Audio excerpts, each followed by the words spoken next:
Why is it that when you decided to start, you decided to go into broiler farming, not even consider layers in the first place? So if I now I'm looking at going to broiler farming, what do I need to know? If you are going to broiler farming, in as much as it's a very short period, and you are able to harvest within it, it's a very sensitive business that if you are not careful, you lose everything. Until recently, I didn't even know that there are people that doctors have recommended they eat fresh chicken, broilers. They shouldn't take over. Yes. But even if you invest about 5,000, you end up getting 3 times the cost. You should get 3 times. Now, what if you 5,000 in, then you should get 3 times the cost. People always complain they're not getting able to buy their broilers. What is that? To see best approach of selling your broiler?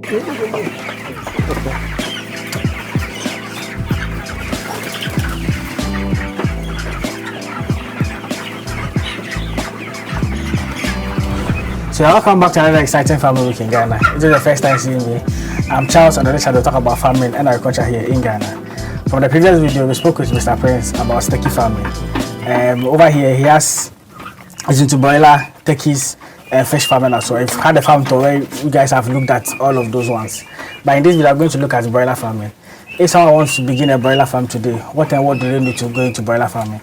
Some people have the view that broiler farming is not profitable in Ghana. Others to say it was one of the most profitable forms of agribusiness you can get yourself involved in, even than layers. So yes, today I'm going to speak to Mr. Prince to educate us on broiler farming. So before we get into it, like, comment, share, subscribe, and let's jump right into the video. Mr. Prince, I wanted to find out broiler farming. What and what goes into it? If I want to start, what are the considerations I have to make before going to broiler farming? Okay, Mr. Charles, thank you. So broiler is what we started with when it comes to fresh farms. Okay. We had to consider some few things, but we realized that broiler is one thing that we can do, and as well also not to go by what everybody's doing. Everybody does layers, so we tried to find a problem or something that goes with a problem that goes with the broiler farming. So we realized that most of the broiler we consume comes from outside. Yeah, they import it. So once it's coming from outside, then if we're able to specialize in it, then we can have a unique product that people will buy. Okay. So then we started working on broiler farming.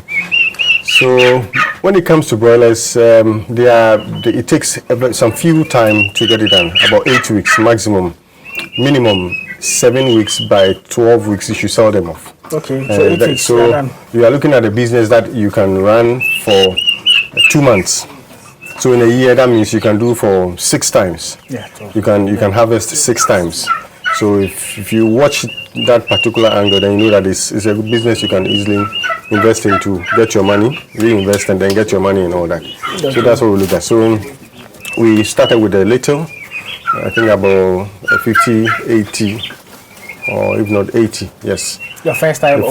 The first time we did 80 beds. Okay. So at the end, I think we had between 50 and 60. You have mortality and all that, so 50 and 60 thereabout, and then that's what we got.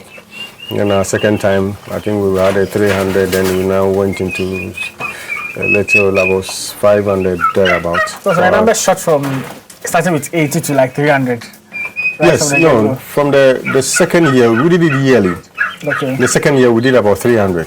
The third year, we did close to about 600 because we did a whole year. We're doing every month. That was last year. Every month. So put together like 600. 600 in all. December alone, we did about 350, 400.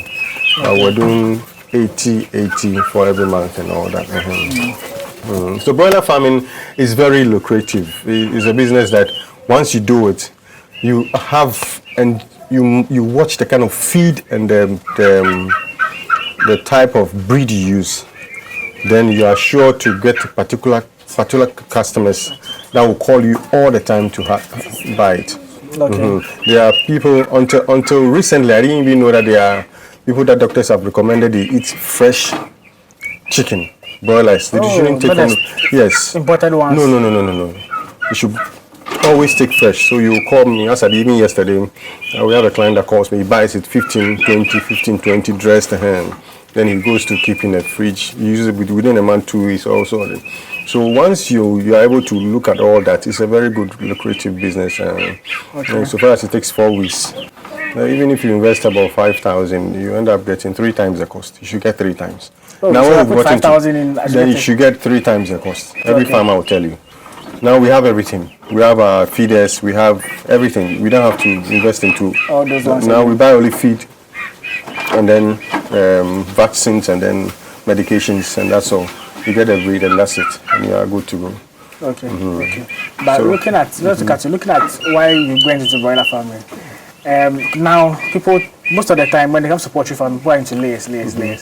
Most people the view that broilers is hard to get markets, given the importation of the chickens from outside. Mm. So then why is it that when you decided to start, you decided to go into broiler farming, not even consider layers in the first place? That's why I said that we found a problem in the broiler system. That once the ones they bring in, from what we found out, sometimes 6 months, even on sea, when they are harvested, kept into the freezer on the sea, even our pots here, sometimes it takes about 3 months at the pot in the freezer before they bring it in. So realize that if we are able to do broilers fresh like that, because December nobody wants to consume the one from the outside. So why is it that they are during the years? So realize that if we do it now, we don't have broilers. The Sandler Fest that came, everything is gone. Oh, okay. Yes, you order. Even as at yesterday, somebody was trying to order. Interesting. So we are doing our next batch. It's coming on the, what date is it? I said 21st. 21st of this month. So we are preparing that one to get them in. That one we'll do at 18. And the 80, once they are 7 weeks, people will buy them off. Okay. So that is what. Okay. So if I now I'm looking at going to broiler farming, what do I need to know? If you are going to broiler farming, in as much as it's a very short period, and you are able to harvest within it, it's a very sensitive business that if you are not careful, you lose everything. So you need to make sure that all the things you need for the broilers are ready before you bring them in. Okay. So you consider first the housing. The housing, how you're going to house them. With the broilers, normally we do the deep litter system. Okay. So your sawdust and those are not battery cages. No broilers. Some few people do broilers. You know, we have broilers with cockerels mixed. Okay. The mixed breed of those are strong. They don't need any exercise to make them survive. The cockerels are strong, just like the layers. So when you have that breed, then you can decide to do the battery cage in terms even when they are broilers. But when you are doing broilers, you can't do battery cage. You won't work for them because they will sit and that's it. Okay. So you need to consider your housing, consider where you are positioning your housing in terms of rodents, in terms of pesticides, in terms of insects and all those things. Once you have all those things in place, then you know the housing to do. The place should be very airy. Okay. So you watch the positions of your house, and then where you position your house, you should make sure that where the air blows from, there's nothing there that will bring infections inside. Okay. So it's when you watch, maybe there's a factory ahead of you, or there's a place, or there's a public, maybe rubbish dump somewhere, or anything that would be toxic. Then you should know how to position the building such that the air doesn't really affect it. Okay. So now you can consider the type of house you want to put your broilers in. Normally, it's advisable you do the deep litter with a enclosed place with a roof. Okay. Then you check your temperature and all that, but the place should be airy enough. So normally we do a block of about 3 blocks. Then the rest should be a wire mesh or something that air can pass through. Okay. Even though from start you need to cover them to make sure you control the temperatures inside. At the point in time, from 4 weeks going, you have to open up so that there will be air in your building. Okay. So after getting the cost of your building, then now you consider the type of breed you want to put in the type of broiler breed you want to use for your distance. So if you don't have any idea about it, then you have to fall on somebody who has an idea about it, or then you have to make your own research as to the type of breed you want to use for your broiler setting. Of course, from start you might make mistakes, or you might not work well with your type of breed and then the feed you are using and all that. So that one, you are sure you make a little bit of mistakes that you have to be adjusting and all that. I say that every farm and the type of experience you get over there. I might teach you how to do broiler farming, but when you start, the kind of experience you get and the kind of challenges you get, it might be totally different from what I got. Okay, so from time you make mistakes from first, second, third farming seasons, but from there you should learn from it and be able to stand firm. Okay, so I believe you guys are enjoying the video, but just spend me 1 minute of your time.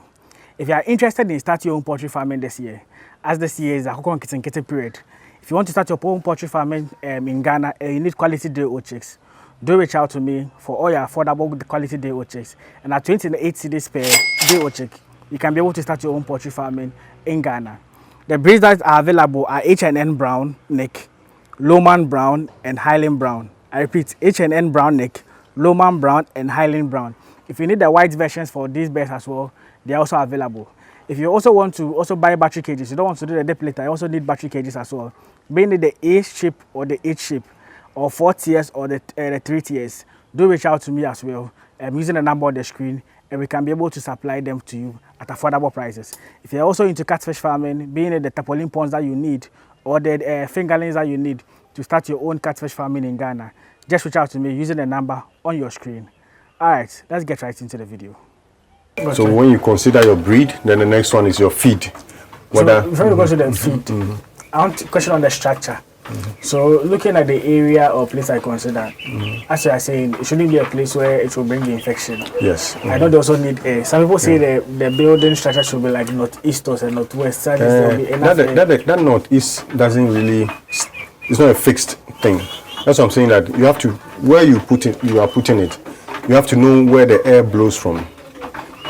Two, you have to know whether there's any infections or anything from where the air is blowing from to where your building is. Okay. So if there's any, let's say, a refuse dump up there, and the air will blow into your building, then you should know how to position it. Then you have to rather position it such that the air doesn't blow directly. You position it, then you have to get gadgets that will trap the air inside into this thing. We have fans that will, even if you position the block side, one side that you block completely, there are gadgets that will pull the air into it. So northeast and all that depends on how you put your building, where your building is, and how the surrounding is. Okay. And where the air sometimes it's not even, you have to cover them and use gadgets up there to trap the air inside. There are fans and all that you put on top that will bring the air inside instead of direct air from something that will give infections to. There was a farm I visited. They had a cattle farm on top of where the building for the hen coop is, where the broiler is. So they didn't know they were having issues, but don't know infections from coccidiosis from the cattle was being trapped into the descent easily when water and rain and all that. So they were having issues until they realized that they did one plot in between, and they turned the building. They blocked one side. Now they have to use artificial air gadgets to trap the air inside. And that one. So the northeast and all that comes in per where you are, where the land is. Okay. And you can. So nice. So looking at the breeds, what breed would you say is best for at least doing the broiler farm for some time now? Would you recommend for those watching us that they can also go in for and use? Okay, so with the experience we have now, the best breed that we have been using for 3 years now is a Ross. They are Ross broilers. Okay. So that one too, even though it's Ross, you have to be mindful of where the hatchery you buy it from. So for the 3 years too, we bought it from 3 different hatcheries. That's even last year we did consistently. So we bought it from 3 different hatcheries. So you need to be mindful of where you buy it from. I'm saying this because the breeds you get has to go with the feed you have. Okay. The type I don't know what goes into how they hatch it, but I know they give them vaccines and all that. Some of them you pair it with a complete feed. It will give you a particular result. They will grow a particular weight. Some of them you pair them with your own mixture of feed with concentrates and your own ingredients, where you have the opportunity to add your own additives and then vitamins and things that will blow them up and all that in a healthy way. Okay. So that one too gives you a different results. So even though it's raw, you have to do it yourself to be able to, depending on your capacity. For now, we are doing our own feed. We add our own additives. We add our own things to make them, and the weight, how the meat becomes tender, the sweetness and all that. That one happens on your farm. So that one you tried. And so you're speaking like when they breed again. You said you go from 3 different manufacturers last year. Yes, 3 different. Why is that the case? Because the first one we did was okay. The second one from the same house hatchery was bad. Even though they were now short, they weren't tall, and the customers were complaining. The same rows? The same rows from the same place. So we had to switch. That's what brought the issue with the switching. Okay. So now we moved from Berlin to Holland. No, we moved from Holland to Berlin. Then we came back to Ivory Coast. And now we have Ivory Coast has a very big hatchery. Most Ghanaians buy from Ivory Coast. For broilers? For broilers. They come in every Tuesday in Ghana here. They bring all the time. But when we tried that one too, even though there's a difference between the taste and the tenderness and all that, so we had to go back to. So we went to Gaffa. Gaffa too has one. Gaffa, that's Ghana Association of Poultry Farmers. We took some from there, but we had to go back to Berlin. So what we are using now is from Berlin. It's imported from Berlin. Okay. And then when they grow very tall, very huge, and they are very strong. They can even go up to 14 weeks or 16 weeks. They become very, very big and tall. Okay. So it's interesting to know Ivory Coast also do their own hatchery. Oh yes, they have big ups to them. They bring broilers in than any imported birds. Every Tuesday, most Ghanaian farmers take from Ivory Coast. I always thought for importations per se, we used to mostly get them from Netherlands. So like most of the birds or the best hatcheries, what I say from Netherlands, really for layers and stuff. So I was thinking that's the case for broilers as well, but I never knew. Even Ivory Coast has layers that he gives out. I'm not too sure about the information, but from the hatchery, but it's something that is there. They bring it all the time. Okay. Oh, that's interesting. Okay, so now the feeding. Yes, the feeding. That's what I'm saying. You can start with to be on a safer side, start with a complete feed. That's the ones that has been processed from a factory already. So we took one. I don't want to mention the brand. We used that, but we realized that when it gets to the 4th week, the birds pick up fast, but when you get to the 4th week, then they become slow. They become too weighty. They are not able to move and all that. Then they have to sit. Okay. Now they can't move and eat well, so now it start affecting their performance, their weight and all that. So by 6 weeks, you don't have the weight you have to use and all that. That's if you use the complete feed. The complete feed from one particular feed house that we were using. So we had to switch to another feed house. That one too, it won't make them that fat. So they are strong, they are running away, but they don't get the weight that the first one was giving us. Okay, so then we said, okay, no, this one, we read around people's experience and all that, and then on YouTube, and I don't realize that making your own feed is the best. Because at the end of the day, if a producer is producing feed, and then there is a shortage. We got that experience from our own self, because we are supposed to use yellow maize and use soya and all that things, and when there is a shortage, sometimes once we are doing it ourselves, we have to go the extra mile to get the maize, or especially what we need. But if somebody is doing and is selling, and there's white maize or what he has to use, I'm sure he will just use it, and then for that period, and that would affect your birds. So once you are mixing your feed, you know exactly what you are putting in, because you know what you want to get at the end of the day, and I'm sure that will give you the best of results. But you might not be able to do that from start, because it's very expensive. Mixing your feed is because you have to get the maize in a particular quantity, you have to get soya, and you have to make sure you get it at a particular standard. Okay. Can let us know the raw material that goes into it? I can do that, but okay, I can do that because yeah, I know you do your own formulations and stuff. I can do that because the main thing is how to mix it. That's what the things in the feed is even on net. When you go broiler feed, you can get them. But when it comes to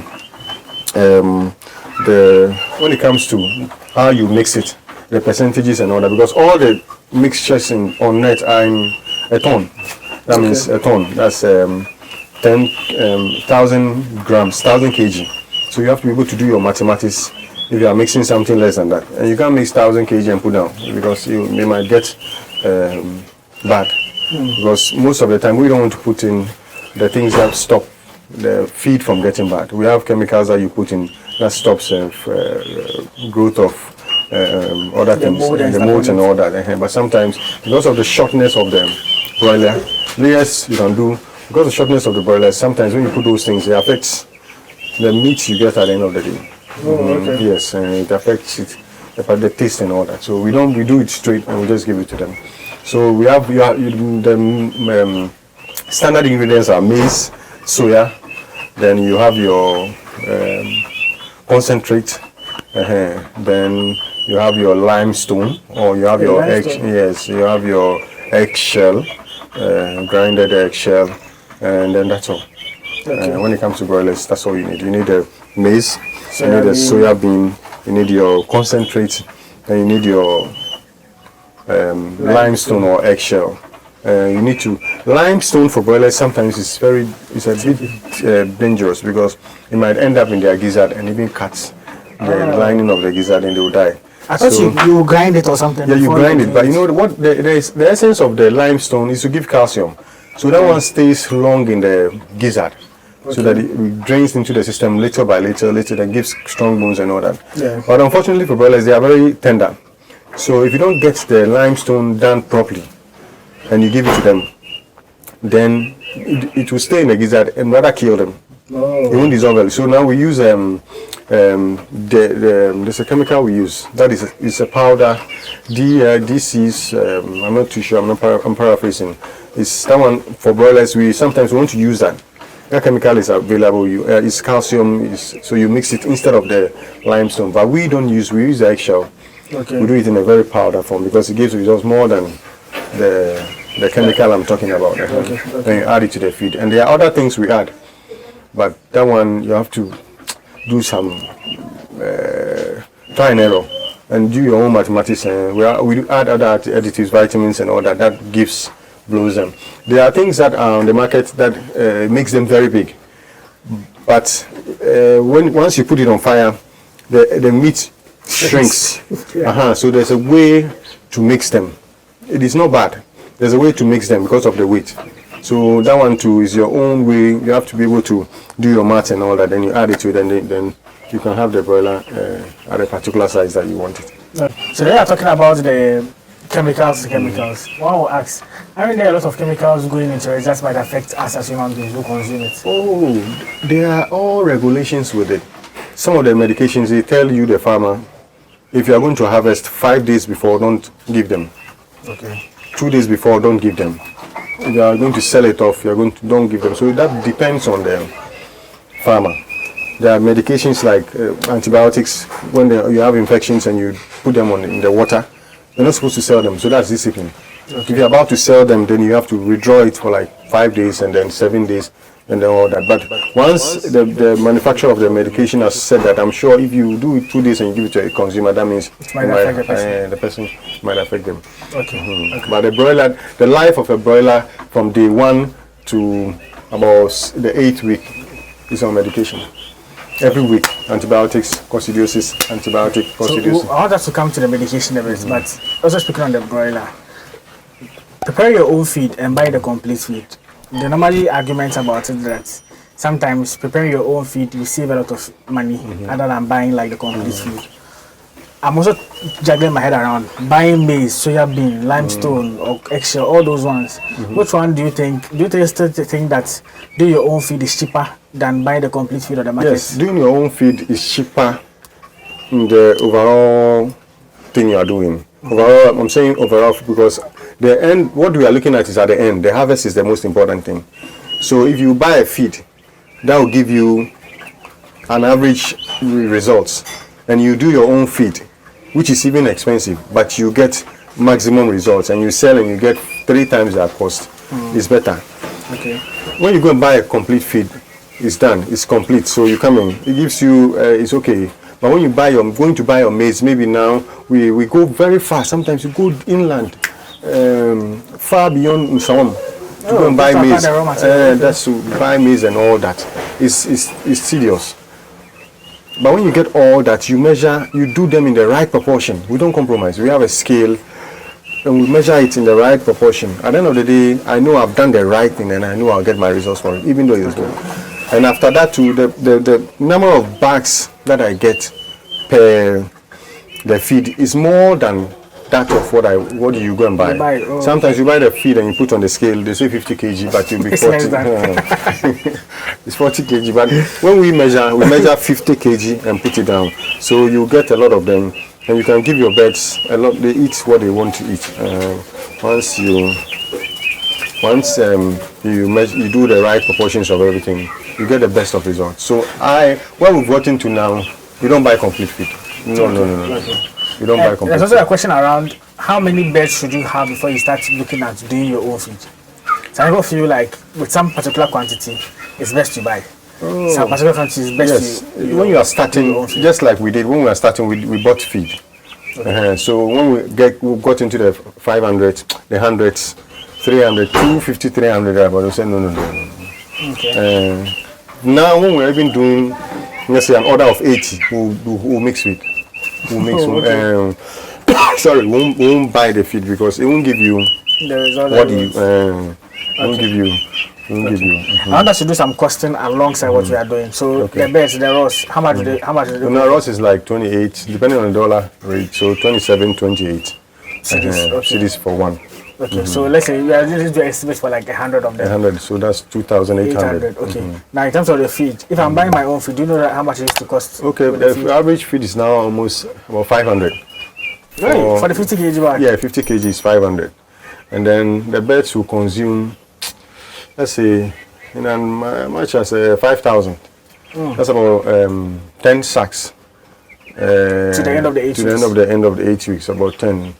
Yes, about 10 of them. So you buy 5,000, let's say 6,000 about 6,000. Okay. So 6,000 plus 2,000, that's 8,000. 8,000. Okay. So now I want us to do the cost as we go along. So now coming to medication. Okay. But you go for the feeding too. I know you don't do buy the own feed. Like you don't buy we don't buy the complete feed. Yeah. But I know for layers, normally they have like a chart for the feed. So they have like starter, pre-starter. Just like the broilers too have the same thing. Oh, okay. So the broiler, you start with the broiler starter.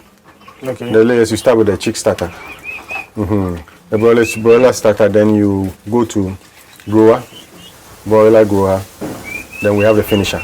Oh, okay. So the broiler has 3 steps, and the layer has about 4 steps. Or even layer, if you are mixing your own feed, you can even go 5 steps. You can know they are like turkeys. Layers are like turkeys. Okay. So we mix our broilers, turkeys. We have 5 feet as to when to do like our turkeys like this. You're supposed to give them fowlpox injection 2 months, but we do 1 month. So earlier. 1 month earlier. So it depends on how your farm goes and the kind of experience you get in doing. So the broilers too, you go starter for the first 3 weeks. Broiler starter, then you go grower for 2 weeks, 3 weeks, 2 weeks, then you go finisher. Oh, okay. Finisher, broiler finisher. Sure. Thanks for that. So as you said, the thing this is why I came here used to be for broilers. But now they've cleared it and so now this we're keeping them for just 2 months here. Then we'll move them to that place. When you take them there now, because of the old ones you have there, you have issues, and they've not been given any injection. Okay. They have not taken any injection, so it's not advisable you take them out. I said today is only 1 month. 1 month. So next week we'll give them the first injection. Okay. Next week we'll give them the first injection. Sure.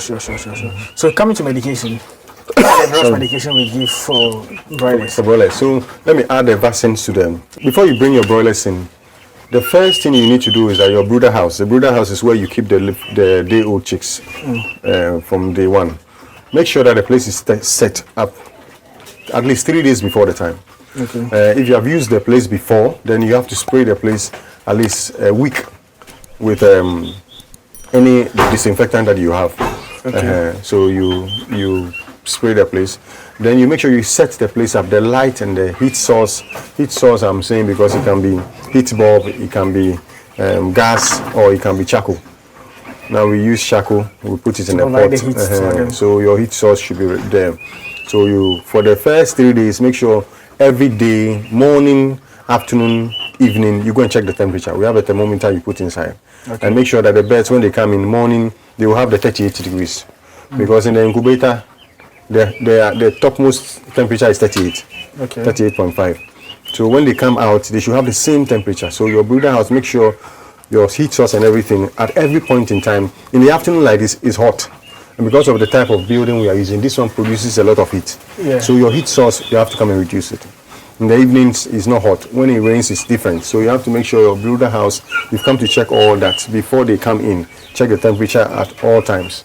Now, when you bring them in, you check that the day you bring them in, your feed source should be ready, your feed should be ready, your water should be ready that day.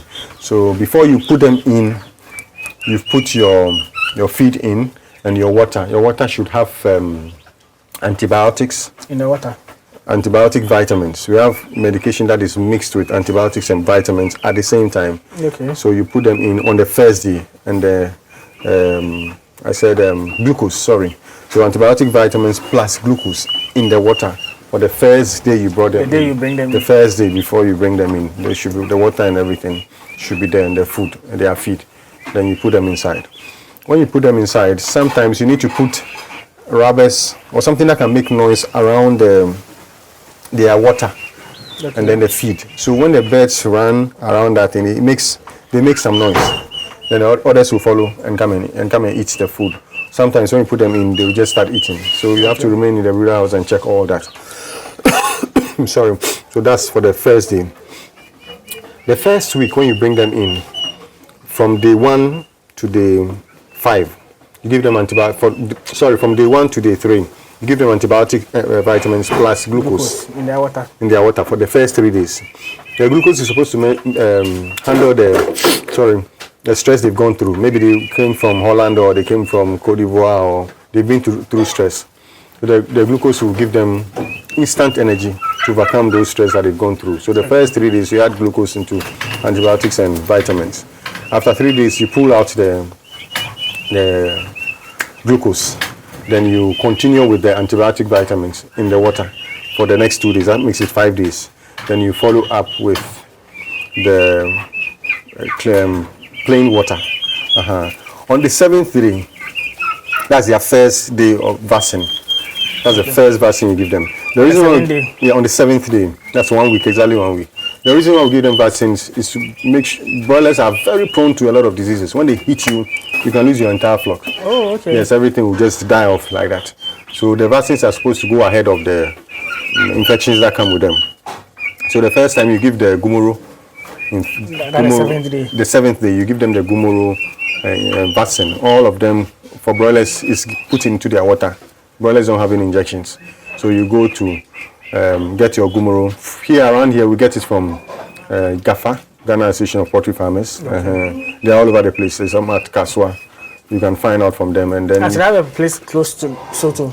The shortest place to where we are now is GAFA, Dansoman. That's one, okay. But they have another place at Kaswa if you're enclave and all that.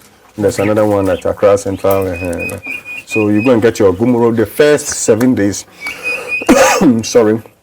The first 7 days, you go for your gumoro vaccine, and you put it in the water. The vaccine is complicated such that you can't buy it and put down. So you have to buy it the morning of the 7th day. Oh, okay. You can't keep any vaccine. Once you mix it, you can go and buy it and then keep it when it's not mixed. But the bottle is such that it's a dosage for 1,000 birds. So if you are doing 500, that means you are buying half.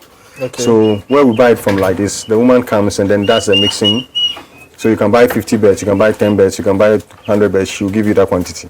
Okay. But you can't bring that thing and keep it for all the vaccines you are going to do. So that means every morning you have to go and buy the vaccine. Okay. And that morning you administer, and it shouldn't take more than 1 hour, 2 hours. Okay. They are antibiotics. They are antibodies. The Gumoro vaccine is an antibody to the Gumoro infection. Yeah. So once you keep it longer in the water for more than an hour or two, they themselves becomes a virus. Okay, themselves. Yes, it becomes another virus to them. Metamorphosize from being an antibody to another, and then it will clear a flock within. So it should be, if it's possible, you stand there. Okay. And let them finish the drink. 1 hour, you take it out, you wash it, and you give them plain water. Oh, okay. So it's best you always make sure that you do that. Sometimes you take these things for granted, and your birds will all die off. When it gets to a particular time, they will all start dying off. Okay, so after the first week, after the first 7 days, now you are going into the second week. From 7 days into the second week, 14 days. So within the first week, you give them antibiotic energy. The second week, getting into the second week, you give them coccidiosis. Okay. Coccidiostat. I don't want to mention brands, so that one you can go for. But let me get it first. So first, from day 1 to day 7, they take antibiotic vitamins and the glucose. And the glucose. The 3 you days. stop glucose you stop after it at the the 3 days. days, and then you continue with the antibiotic vitamins. Then the 7th day. Then the 7th day, early morning, you give them the vaccine, their first vaccine. Okay. So this one you have to chart it. You don't take it for granted. Put a chart at the farm and be writing and taking as you do it. Okay. Then from the 7th day, what vaccine is that? That's a Gumoro vaccine. Gumoro, okay. We call it first Gumoro. Okay. First Gumoro. So you give them that. Then first it should be within 1 hour, 2 hours in their water. Then that day you continue with the plain water. The next day you give them plain water, because the vaccine is such that when you add an antibiotic to it, it makes them useless.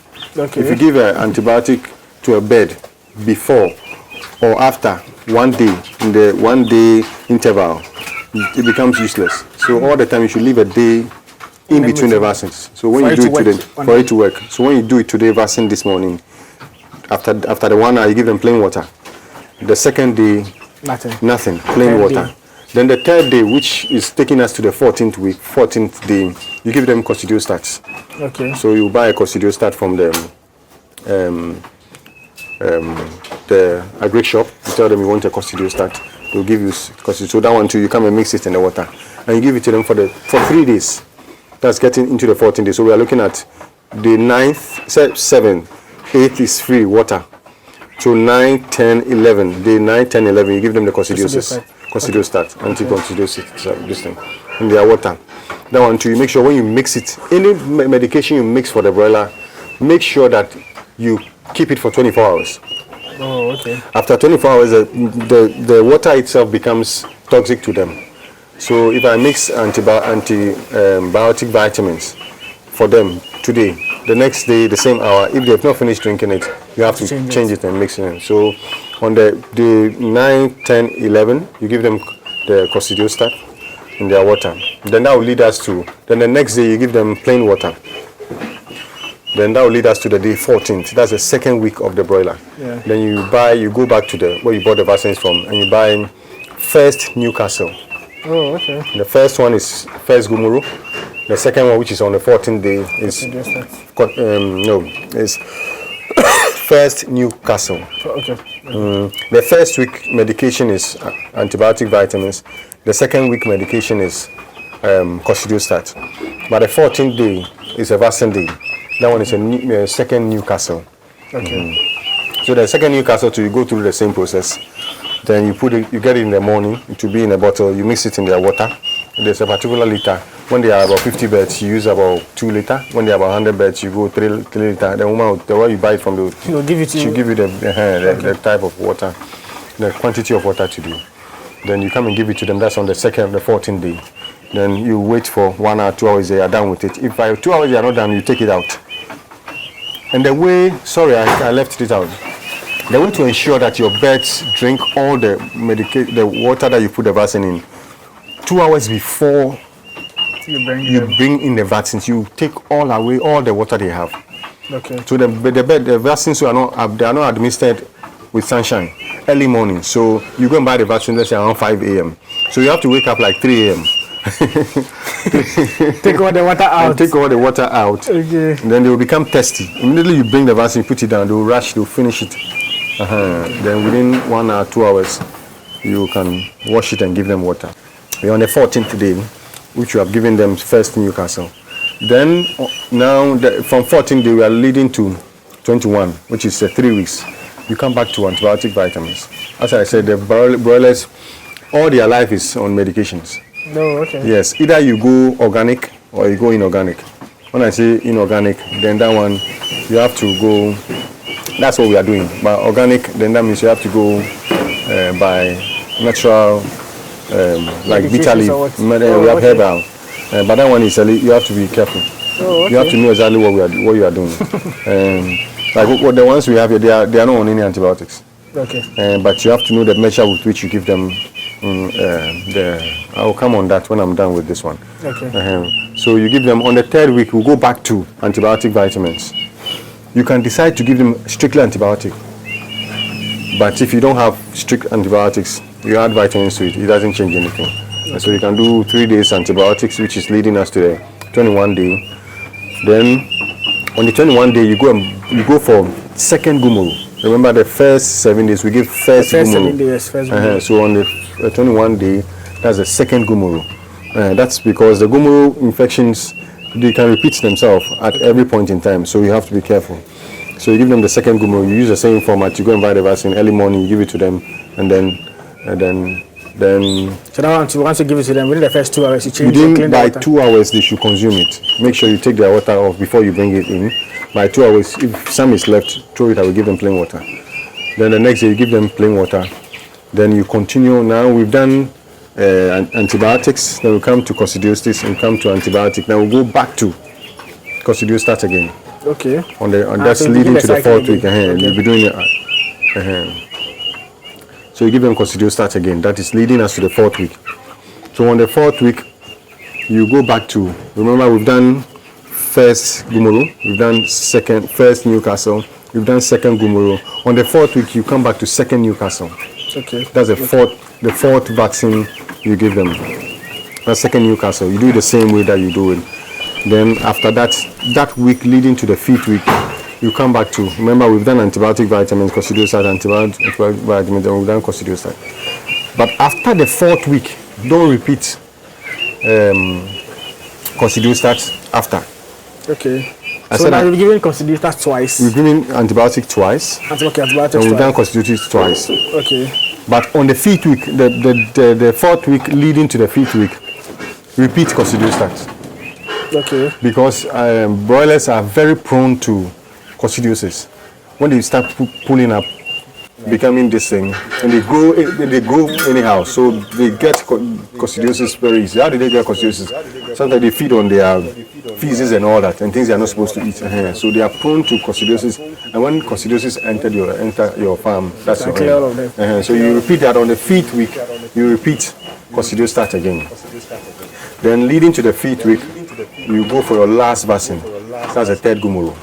Okay. That's the last vaccine. So the vaccines we give where the broilers are 5 of them. The 1st week, first gumuru. 2nd week, first Newcastle. 3rd week, second gumuru. 4th week, second Newcastle. And the 5th week, the last one, which is the 3rd gumuru. And you're done with them, the vaccines. Okay. Now when you get to that stage, you, the farmer, should get some experience. Whether to repeat antibiotic vitamins or coccidiosis. That's how at that stage you should be able to study your birds and know what they need. Okay. School of thought will give you that repeat antibiotic vitamins, coccidiosis every 2 days. In between 1 day you put plain water. 2 days antibiotics, plain water, because no vaccine again. Then coccidiosis. Another school of thought will tell you to do it weekly as you are doing it. Some you don't even need it. If you are able to maintain a high level biosecurity, you don't need it. You don't have like the way we all worked in. Now, as we've worked in now, tomorrow I give them organic, so I give them bitter leaf. We have blended bitter leaf, and that will just boost their immune system again, so that we don't infect them. Okay. So after the 5th week, which is after your third gumuru, from that time, the medication to give the broiler, you should be able to know whether or not you should be able to study your birds. When the birds are getting sick, you find them, they will just isolate themselves, they are not eating, they become some way, then that you should know that they need medications. So we don't do too many medications after the 5th week. Okay. Then from the bird, after 6 weeks, after the 6th week, the bird is almost ready. Sometimes you can even harvest after 6th, 7th week. And there are hotels who want a size that is not too big for their distance. So after the 7th week, you should be planning to harvest. At 8 weeks, if you are not ready to harvest and sell, then you are going to get into loss. You put a lot of feed. Once you cut down their feed, broilers, you cut down their feed, they will cut down. Their weight will drop. So you should be ready to have your marketing skills that you have developed, or your links to sell your birds. So from 7 going, you should start selling your birds. You dress them, you post, you dress and all that. So by 8 weeks, then that's it. So your farm should be such that you have, when you use one farm for a particular farming season, you have to go to the next one. Oh, okay. That's why we have one day. Don't use a place. If you want to use a place again, then leave it for 15 days, at least 2 weeks. But if you want to go harvest all the time consistently then you should get 2 or 3 houses that you can. From here you move to that one. Then from here, and it should be said that when you are doing your next farm, in the middle of this one, if I start this one, 1 month I'll start that one. Okay. So that my clients don't get this thing. So all the time I have a broiler to give out. That if you want to do it in that way. Apart from that, don't use the same place consistently. Their feces and all that will become toxic to the next flock that you bring in. Sure. So the way we brought these turkeys here, once you move, they have to wait for like 2 weeks. As for the turkeys, when we bring them, then we wait maybe about 2 months. Oh wow! We'll spray this place and use it for. Because they are very tough. They can withstand so many things, but at the same time, they are everything about them is toxic to the layer and the broiler. Okay. So let's go back a bit. When you're talking about preparing your place for the broilers, some people, when they are preparing their brooder house, they put, like they have wood shavings here, they put the paper or graphic to cover everything. So at least when they walk on it, it's fine. Once you explain, you like you have to put that one around where their water is. So at least that one is for 2 purposes. Okay. When you bring the day-old chicks in, when you put the wood shaving, if it's a smooth one, you are safe. And even that one, they don't get balance. When you put the birds on, the reason why we put the paper there is for them to get balance and get used to the floor for some time before you take it off. So you find some of them put paper all over the place until they get balance, they are okay. Then they'll take it off and they have the wood shave maybe after a day or 2. But I realize with the turkeys, when you do that, their legs are not formed properly because they sleep on the paper. They just sleep on the paper and all that. So sometimes we just put it around the feed and then. And when your brooder house is very big, then that one you have to adopt that system. The birds are a lot, so you have to put the paper there for them to be able to walk on it for some time. Then after that, when they are okay, you realize they are working and all that. Then you take it off. Okay. Because someone told me normally when they come in, they come like that. Even sometimes their eyes are not even the yes. So with the paper, because of the noise and all that, they can be able to see and do other things. If it's a big place, then you have to use a paper or use a plastic, something that has some noise on it. Okay. So after I've done, so the medications that we've looked at, now we are at a cost of 8,600. 8,000. So your medication, how much will it cost? Oh, they don't cost. The medication starts with like 40 cedis, and you need for the 100 beds. Maybe you buy 2 and 2 of this, 2 of the antibiotic vitamins and 2 of the coccidiostats. So that's about 160. For the 160, that's about 320. 320. What about the Newcastle? Those ones, so the whole vaccine process, if you are doing 100 beds, let's say 100 cities, because you can buy 20 cities, 100 cities. Okay, it's for the Newcastle? But all of them. Okay. So there are 5 vaccines, so 20, for the 100 beds, so 100 cities you can buy all of them. Oh, okay. I thought you said 320. I was like, No, 320 is for the medications. Oh, okay. So the Antibiotic vaccines are different vitamins. for the medication. Yes, the vaccines are different. So those ones, one is 40 CD now. For which one? The vaccines? No, for the medication. Okay. And so that one, you buy 2 of the antibiotic vitamins and 2 of the coccidiostats. Okay. That makes it 4. So 40 times 4 will give us 320. Okay. Okay. I get you. So that's 320. Then the vaccine is 100 cedis for all of them. So we are looking at 420 for both the vaccine and the medication. Okay. So that's around 9,000. Now we are around 9,000. Yes, $9,000. So now the other question is, I've done all these things. My brothers are ready. One of the main problems that comes with broiler family has to do with the sales of it, marketing. People always complain they're not getting able to buy their broilers. And I know from our conversation, you said earlier when you started, one of the main issues were you didn't get able to buy, you didn't share it with your workers. We have to even give it out. Exactly. What is that, would you say, best approach of selling your broilers? Yeah, so now one thing is the online business. Okay. Yes, the very good one that is working very well now is online, selling online. Yes, so you find that we have a website, then we have our customer base, we have a WhatsApp that we have to do designs and then put it on board. And now we have to write letters to organizations. Okay. That's one that is moving a lot.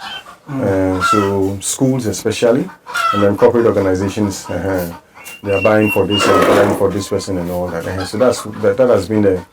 And one thing about business is that once you introduce that to the client, let's say I go to a school and it's a festive season, I write to them that I have broilers, so I want to supply to you.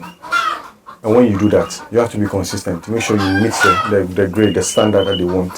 After that, then just come and sit down. Everybody will be calling you. Everybody. My kids, they are at school all the time. The teachers are asking for broilers. Yes, they buy a lot of broilers from us. Okay. Initially, we give it to them as our day gift. And now they are running after us. I don't find a problem in selling broilers because we don't have broilers. As we sit here now, we don't have broilers. The broilers come in, people come and knock at the gate and all that. And as we grow, so when you start, be loyal to the client. And then try to make sure you give room for loss because the thing has a lot of competition.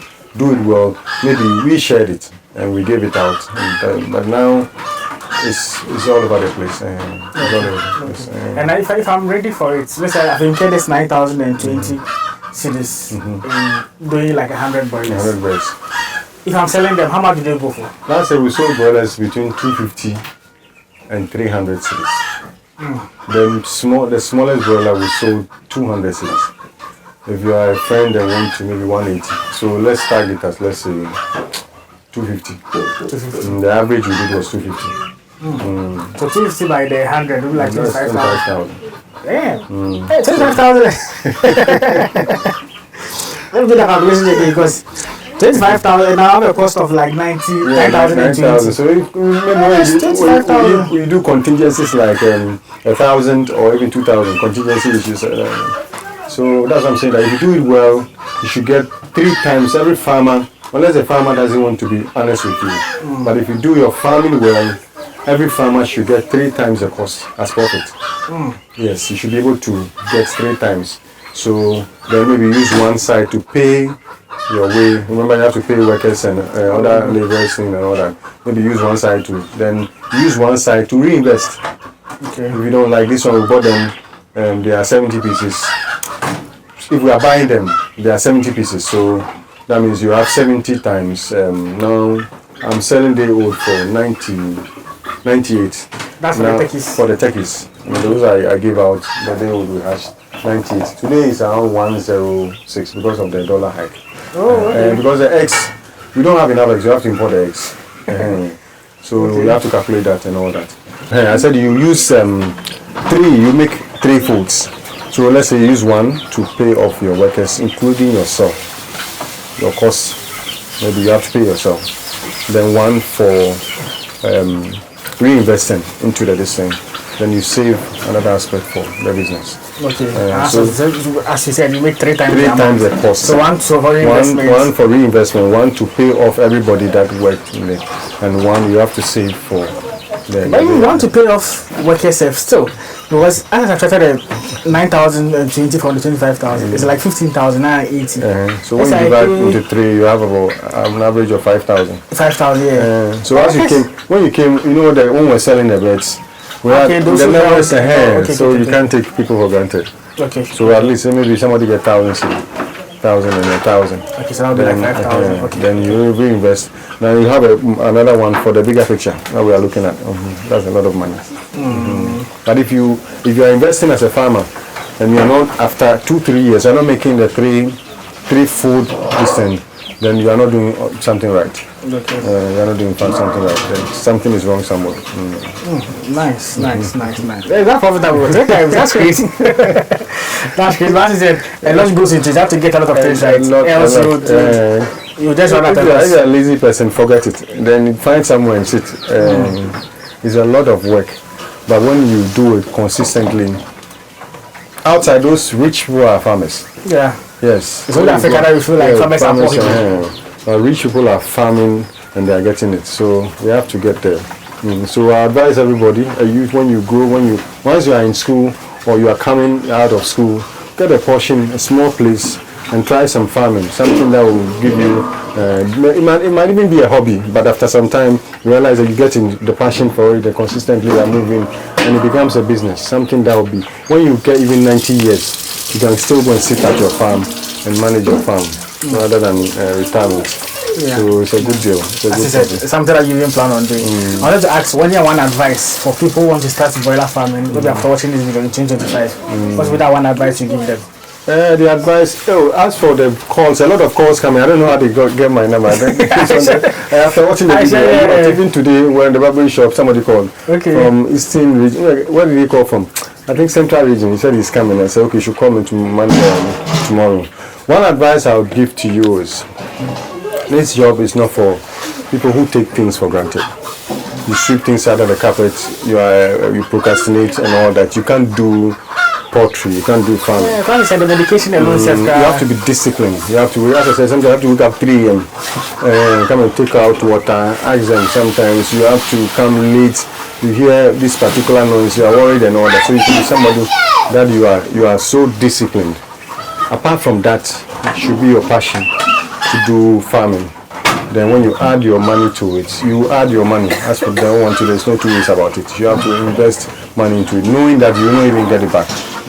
So after a year, 2, 3, then now once the thing is so sensitive that after those years, 3rd years, when you don't take it, you give up. Because at that time, you might even be losing everything. You might not be getting anything out of it. But once you are consistent and now you see all the loopholes, you block them, after the 4th year, then you should be making this one. Okay. I said, farming is not for people who, it's not a get rich quick scheme. No. It takes time for you to actually see profit when it comes to it. Even the workers you are working with can slaughter you. That's stress. They can cut you off, so you have to be very focused that you want to, and others have made it. You're not the first person. Others have made it. So I advise you, be vigilant. Don't, somebody that is serious. You are not a lazy person. You say, hey, you want to come and you have to do this at this time. You have to get it done. Vaccine is at this time. No, because you didn't do the vaccine to the bird and it's working there, you think you're okay. At the 8th week, you realize that the Newcastle, I didn't give this person. The time you're about to harvest, that's when they start dying off and you have lost. So it's so disciplined that you have to do it this time. And that's how you make it. Sure. All right, thanks. This has been a lengthy conversation. Maybe you have a question in mind that we didn't answer. As I said, there's details will be in the description. If you ask, I'll also give it to you. We started talking about you guys calling several times. I have calls from UK, from US, Ghanaians who want to invest into farming. Yeah. A lot of them are calling. A lot of them are calling. You can imagine the cost I get to the day. I chat with them and all that. But once you come in, I have to slow down a little bit and try and push you off a little bit and then know what your mind is, because it has not been easy getting the brand stand. So sometimes people come in, they look, but they are diabolic. So if you call and we try to stress you small, it's not really for anything, but it's for our own, so that we know the relationship is very good.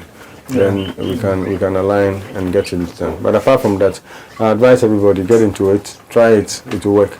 Nice. Try it will work. It doesn't happen overnight. It takes time. It takes hard work as well. Thank you very much for this session.